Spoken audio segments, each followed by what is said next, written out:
안녕하세요, 5학년 어린이 여러분. 2단원 생물과 환경 마지막 시간입니다. 오늘은 단원 마무리 생각그물로 배운 내용을 정리해 보고요. 확인 문제도 해결해 보도록 하겠습니다. 여러분들은 실험 관찰 22, 23쪽을 펴주시고요. 실험 관찰 뒤쪽을 보시면 85쪽에 생각그물 붙임딱지가 있습니다. 2단원 부분을 같이 활용하시면 좋을 것 같아요.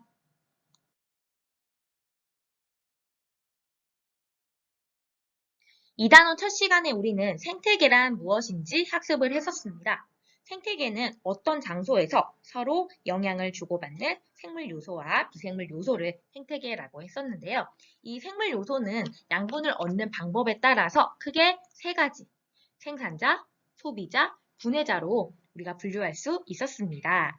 생산자의 경우에는 배추와 같이 또는 식물과 같이 햇빛 등을 이용해서 살아가는 데 필요한 양분을 스스로 만드는 생물을 생산자라고 했었습니다. 그 다음 소비자는 배추 흰나비처럼 스스로 양분을 만들지 못하고 다른 생물을 먹이로 하여 살아가는 생물을 소비자라고 했었습니다. 그 다음에 곰팡이와 같이 주로 죽은 생물이나 배출물을 분해해서 양분을 얻는 생물도 있다고 했었죠. 비생물 요소는 살아있지 않은 것들이지만 우리에게 많은 영향을 주고 있는 온도, 햇빛, 물, 공기, 흙과 같은 것들이 속해 있습니다.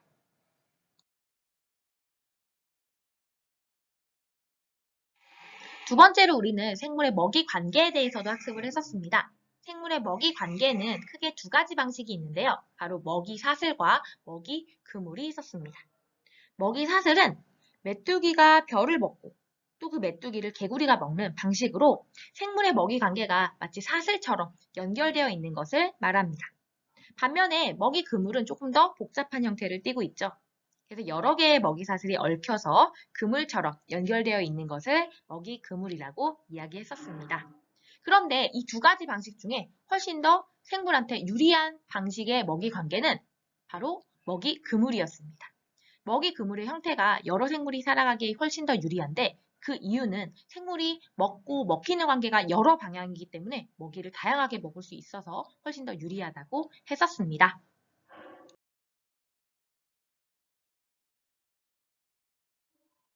그 다음 우리는 비생물 요소가 생물에 미치는 영향에 대해서 공부를 했었는데요.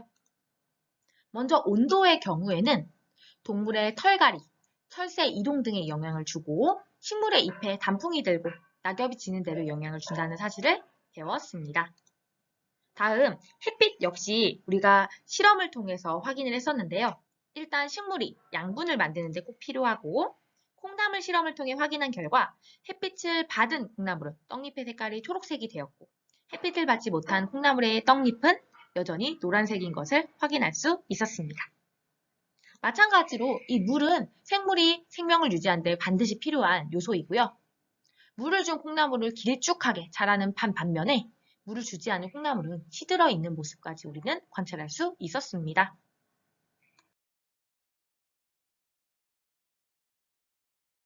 이번 단원의 가장 최종 목표이기도 하죠. 생태계 보존을 위해서 우리가 할 수 있는 실천 방법인데요. 먼저 일회용품 사용을 줄여야 되고요. 쓰레기를 분리 배출해서 버려야 합니다.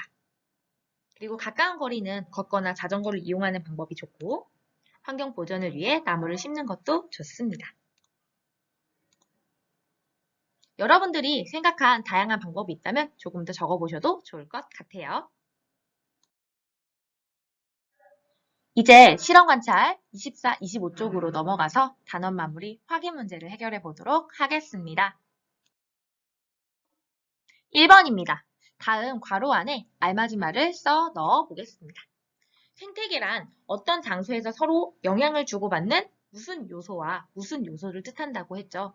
여기에 들어간 말은 바로 생물 요소와 비생물 요소를 말하죠. 먼저 생물 요소는 우리 주변에 있는 것 중에 살아있는 것들이 속한다고 했었습니다. 즉 식물, 동물, 균류 포함해서 다양하게 살아있는 것들이 모두 생물 요소라고 했고요. 비생물 요소는 우리 주변에 있는 것들 중에서 살아있지 않은 것을 이야기했었는데 예로는 공기, 햇빛, 물, 흙 이런 것들이 있다고 했었습니다.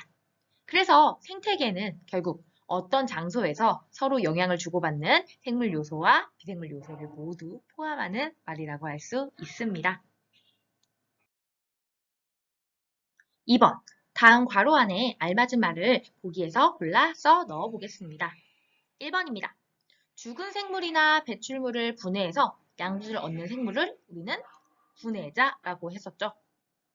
2번. 생태계에서 생물의 먹이 관계가 사슬처럼 연결되어 있는 것을 먹이 사슬이라고 했었습니다. 다음 3번입니다. 특정 생물의 수나 양이 갑자기 늘어나거나 줄어들게 되면 이 상태가 깨진다고 했었죠. 바로 생태계 평형인데요. 추가 설명을 드리도록 하겠습니다. 양분을 얻는 방법에 따라 생물 요소를 분류하는 방법은 크게 세 가지가 있었죠. 먼저 햇빛 등을 이용해서 양분을 스스로 만드는 생산자가 있었고요. 다른 생물을 먹이로 하여서 양분을 얻는 소비자. 마지막 죽은 생물이나 배출물을 분해해서 양분을 얻는 분해자가 있었습니다. 생태계의 먹이관계 유형은 두 가지가 있었습니다. 먼저 생물의 먹이관계가 사슬처럼 연결되어 있는 것은 첫 번째 먹이 사슬이었고요. 좀 더 복잡하게 얽혀 있는 것이 먹이 그물이었습니다.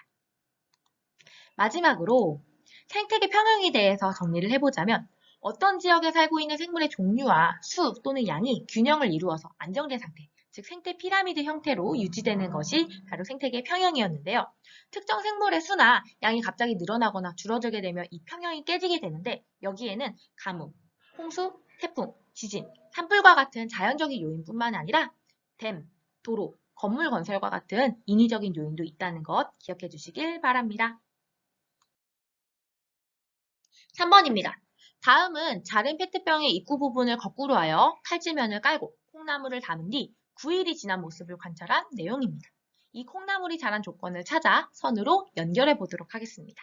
우리가 키웠던 콩나물 실험이죠. 1번입니다.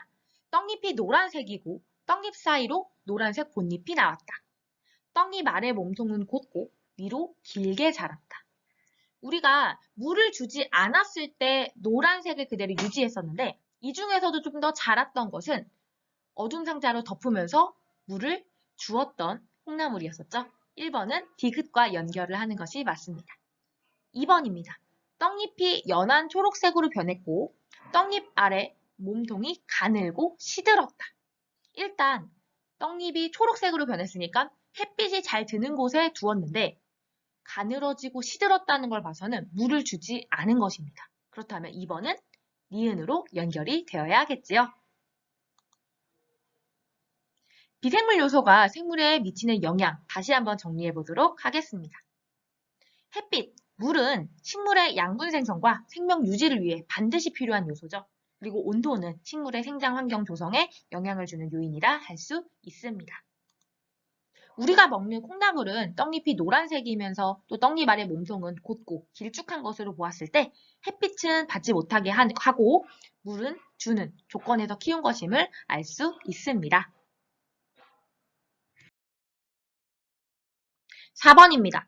생물이 환경에 적응된 모습을 설명한 것으로 옳지 않은 것은 어느 것일까요? 1번부터 함께 살펴보도록 하겠습니다. 먼저 첫 번째, 공벌레는 몸을 둥글게 말아서 천적에게서 몸을 보호한다고 합니다.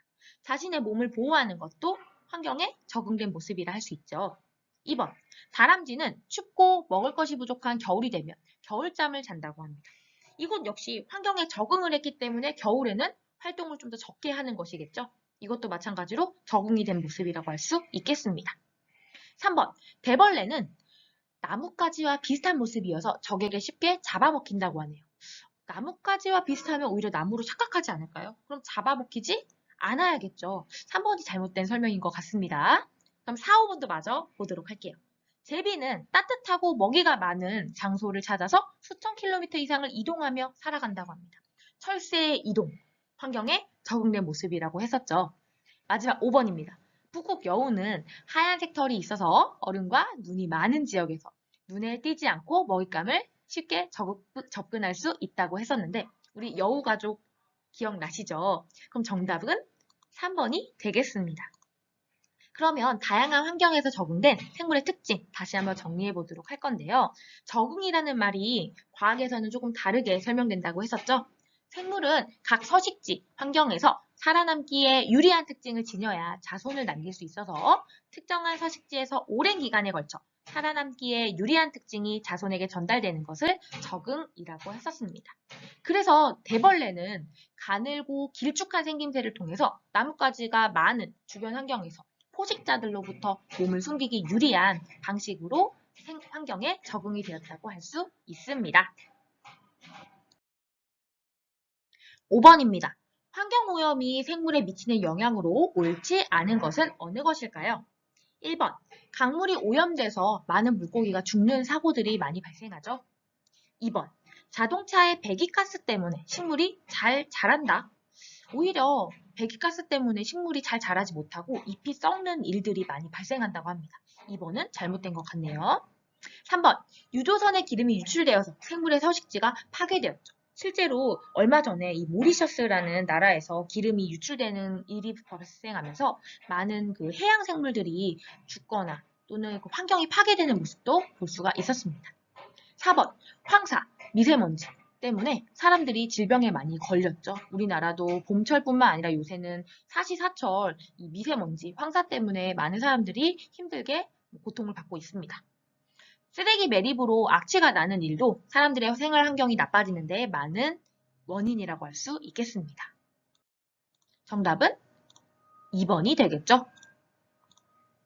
참고로 자동차 배기가스가 식물의 성장을 저해하는 주요 원인이 되는데 이래서 주차장에서 전방 주차를 권하는 이유도 자동차의 배기구가 식물에 바로 향하지 않도록 하기 위함이라고 하네요. 마지막 6번입니다. 생활에서 내가 실천할 수 있는 생태계 보존 방법을 2가지 쓰고 그 방법이 생태계를 보존하는데 어떻게 도움이 되는지 각각 써봅시다. 첫 번째 방법은 자전거 타기입니다. 자전거를 탈 때는 배기가스가 나오지 않으므로 공기가 오염되는 것을 막을 수 있습니다. 두 번째로 실천할 수 있는 방법은 합성세제 사용 줄이기입니다. 합성세제의 화학성분이 물속 생물에 끼치는 해로운 영향을 줄일 수 있기 때문에 이 방법 역시 내가 실천할 수 있는 생태계 보존 방법이라 할 수 있습니다. 이 이외에도 일회용품 줄이기라던가 음식물 남기지 않기와 같이 다양한 방법을 제시하시고 또 각각의 방법들이 생태계 보존에 도움이 어떻게 해서 되는지 도움되는 점까지 함께 제시를 했다면 답안으로 인정이 됩니다. 녹음을 하는데 밖에서 재개발 공사가 한창이라서 굉장히 좀 뚱땅거리는 소리가 많이 들렸죠. 아마 다음 단원 공부할 땐 좀 더 조용하게 녹음할 수 있지 않을까요? 그럼 우리는 다음 단원에 만나도록 하겠습니다.